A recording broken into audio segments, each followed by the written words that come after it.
Do you know who Dana White is? I do. Of course. Yeah. Okay. Do you pay close attention to the UFC?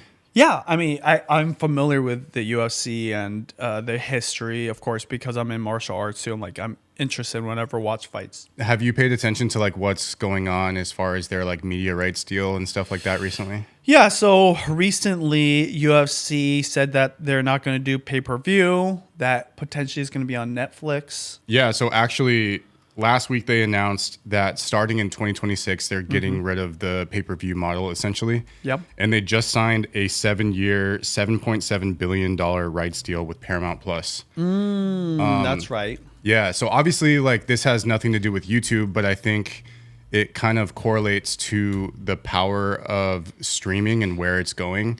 And one, I wanted to know like what do you make of this deal and I guess what it means for media and streaming as a whole. And then also, how would you like relate it to YouTube? Because obviously, from my perspective, it's going to be way cheaper for the consumer or the viewer. But obviously, there's still massive upside for the promotion, the fighters, and just the people who are actually creating the content itself. So I wanted to know, I guess, what you make of all of that. Streaming's powerful because streaming lets you watch that content on any device, phone, tablet, laptops, television, because all TVs now have internet. See, that wasn't a thing. It was television, cable TV, right?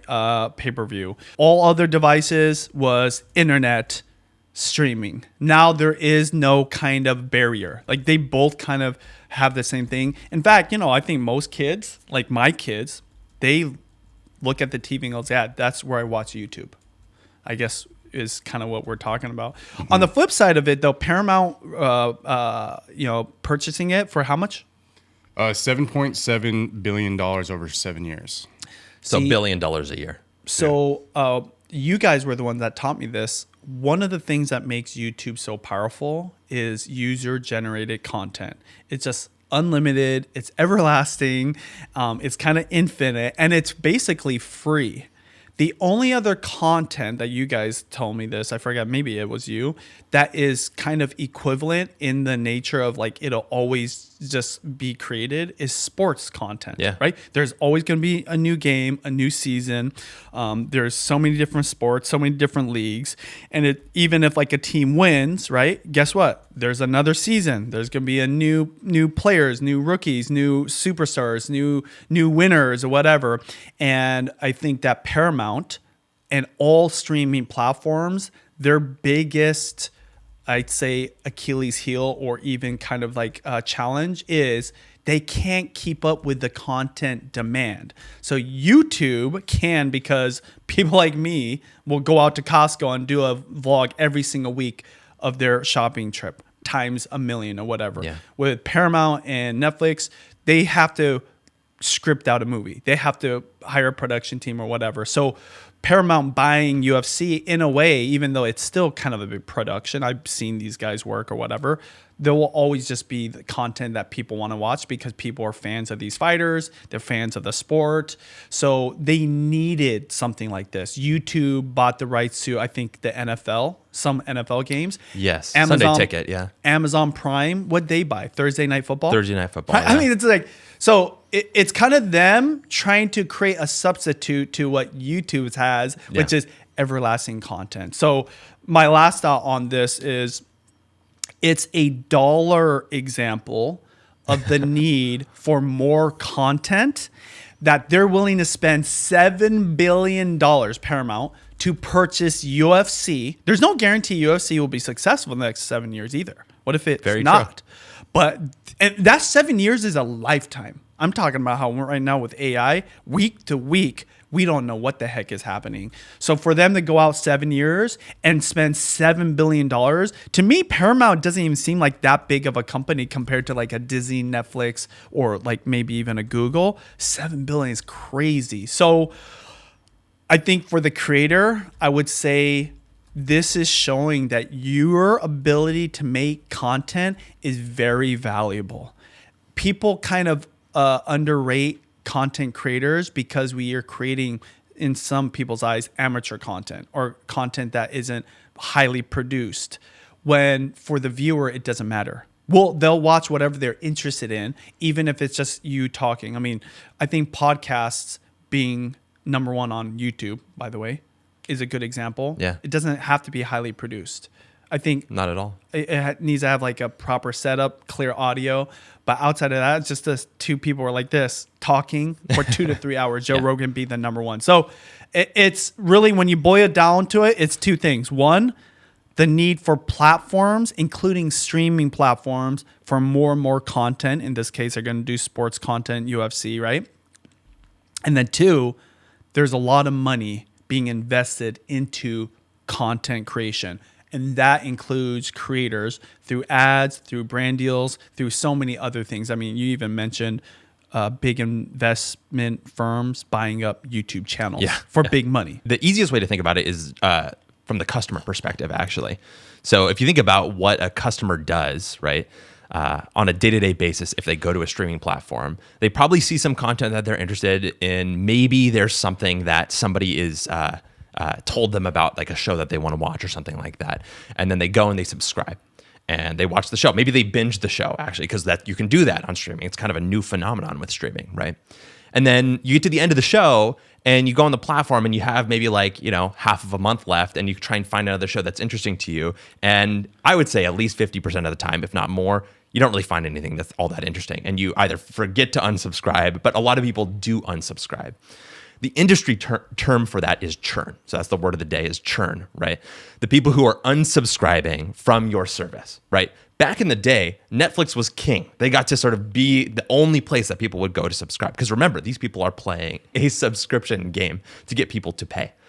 And that's a big problem. If somebody's unsubscribing from your service, they're not watching your content. And most importantly for you, they're not paying you any money, right? YouTube doesn't have that problem, right? YouTube is a free service, right? And so they just need somebody to show up on any given day. And if they're watching a video, they're making money, right? Because they're playing ads on those videos, right? And so one of the biggest things right now, if we're in the middle of what people call the streaming wars, if you want to call it that, is that idea of churn. All these platforms like Netflix and Disney Plus and Paramount Plus in this scenario, or Prime and things like that, one of the best ways that they have found to mitigate churn is with sports content in particular, because people are obsessed with it. They're very loyal to it. They want to lean back and watch it, right? And it's literally like something that they can do that is easy to produce because it's something that's built around a predictable set of variables basically every single time. It doesn't require a writer's room to, broadcast a NFL game, for example, right? And YouTube, on the other hand, doesn't quite have that same problem. So think about it again from the customer's perspective, somebody who's coming in to watch something, right? If they go to a YouTube video and they get to the end of it, well, they're showing up maybe for that YouTuber. And guess what YouTube has that none of these other platforms have as good as them? Is a killer recommendation algorithm. Remember, they're owned by Google, the company that literally invented the modern set of AI principles. And unlimited library of follow-up content. And that's exactly the next piece, is they have an unlimited library of follow-up content, which is that user-generated content, or UGC, that you talked about before. The other perspective that you could take is the UFC's perspective. What are they trying to get out of this, right? I don't necessarily know. I don't follow the UFC, so maybe you could speak to it more, Cameron. Money. I mean, of course, everybody wants money, but what's the strategic play is the question, right? The closest thing that I can think of is actually Formula One. I don't know if you guys have been following what's been going on with Formula One at all. I know that it's becoming more trendy, and now they're in Vegas. Yeah. I feel like it's getting a revitalization from maybe a new generation, and maybe from a type of fan that they didn't have before. Yeah, do you know how they're getting those fans? Well, what's their number one acquisition tool to get new fans? Well, I don't know. I mean, I know that F1 is definitely in the streaming world through Netflix. In what regard? Because Netflix doesn't actually do live broadcasts of F1, right? They don't have live broadcasts, but they do the series, the F1 series. That's it. That's literally the number one reason why they're growing, is because they're getting content from F1, putting it on Netflix. People are watching that show and they want to go watch the races. Yeah, so right now there's a gigantic bidding war amongst all the people, similar to what happened to UFC there, for people who want to do the broadcast rights for F1 because of that growing popularity. Wow. So very natural, right, for it to be Netflix. Oh, I just watched this series. Oh, what's this thing in the corner? I want to watch this live broadcast of this thing. Of course, there's other people too. Like Apple just produced an F1 movie, right, with Brad Pitt, right? They're bidding for that content as well because all of them are playing that same game, which is to mitigate churn. They want to keep people in place. Again, this is the crazy thing. You asked about how this relates to YouTube. YouTube doesn't have this problem. It's sort of ridiculous how easy it is for YouTube. They just play the platform game. They just have people, they have this sort of economic picture roughly figured out, and people come and they want to upload. And because they have so much content, the algorithm does all the hard work of sorting it out and getting people to come back. And they don't have to even worry about subscriptions. So my question then is, what should like the creators be thinking about in terms of, you know, having that same mentality, that same mindset, and what kind of things should they be thinking about to make the same kind of decisions, I guess, that these major promotions like the UFC are making? Two things that you need to walk away from this story with as a creator is, number one, the money that was paid to UFC by Paramount is just scratching the surface of the money, but it doesn't have to be that dollar amount. Mr. Beast got $150 million from Amazon Prime. That's even crazy. What if you got 70 grand for your content creation? What's nuts is in all my years of doing this, 17 now, we've never had, well, actually we have had funding. We've never asked or we've never pursued or no one's like offering us funds. You're talking about you and Judy. Me and right? Judy, right? Yeah. We were able to create content for free. And that's kind of the point. That's what made YouTube have the most leverage. But what if you did have 70 grand? Now the 70 grand is in play. 700,000, a million, 7 million, whatever that number is. I mean, all the way to 7 billion. Now, 7 billion, of course, is going to be unique to like a UFC, but I'm saying on a small scale. So if we're going from zero funds for our content production to now we're in a world where they need the content so bad, there's more money in the system. And actually, so there have been seasons where Judy and I have gotten funding for our content. I won't disclose where those sources were, but these were basically like blank checks. They're just like, hey, what do you need to do it? And then we just set a number, or like they had a budget and they gave us a budget and we could create content. You know, this is because of the kind of, opportunities Judy has been presented. Those are periodic. Now they're going to become more regular. So being on the lookout for that, or knowing that you can go out and find money to help you. But also the point is you don't need the money, right? Like as content creators, that's what's kind of crazy. You should just be creating more content. You know, right now I'm in the theme of creating longer content. The second big takeaway is now that television is going all to streaming. And what's the number one streaming platform? YouTube. So when you think about one, where should your content live? Probably should live on YouTube. Yeah. See, one of the things is most content creators right now are short form. They're on TikTok, they're on Instagram Reels, Facebook Reels, other platforms, including YouTube Shorts. But the streaming content that's going to play on the TV, and that's where all this money is, right? Most people, wouldn't you say, are watching UFC, you're a fan. Would you say a majority of people that watch UFC are watching UFC, like the fight nights on the television? Oh, yeah. 100%. Yeah. So if you want to be the thing that people watch after they're done watching the UFC fights, right now, by the numbers, it's YouTube. So if you don't have content there, you don't exist there. You exist on people's phones, swiping through TikTok, or if they're on Instagram or other platforms. If you want to be on the device, which is the television, where people are watching not only UFC through Paramount and Netflix, but number one on YouTube, you have to have create a longer content. But this was kind of crazy. This also goes to show you YouTube's dominating on both the streaming platforms, and now the TV world would need you. Guess what? The TV world has a lot of money. Yeah, that is very true. They are gonna and they're looking to spend it. Amazon Prime was a streaming platform, just like Paramount was a streaming platform paying for content, right? Yeah. The TV world, they're shaking right now. They need content. There's probably stories about people creating content for the television, like licensing deals. I know that's happening. So it's going to be more and more. It's when it's all said and done, majority of the funds are going to people that create content for online consumption. And if you're a creator you have the best position to do it. The only thing stopping you is like being aware of it and going for that money, or being connected to agency or representation that will be able to pitch your idea or whatever. Yeah. 10 years ago, definitely 20 years ago, this, we couldn't have even fathomed it. And in 2025, it's one of the reasons why I say it's the best time to be a content creator on YouTube or to start a YouTube channel, because there's so much money that is here to support you, even if you don't know it. Yeah. And it's free. It's free. Yeah.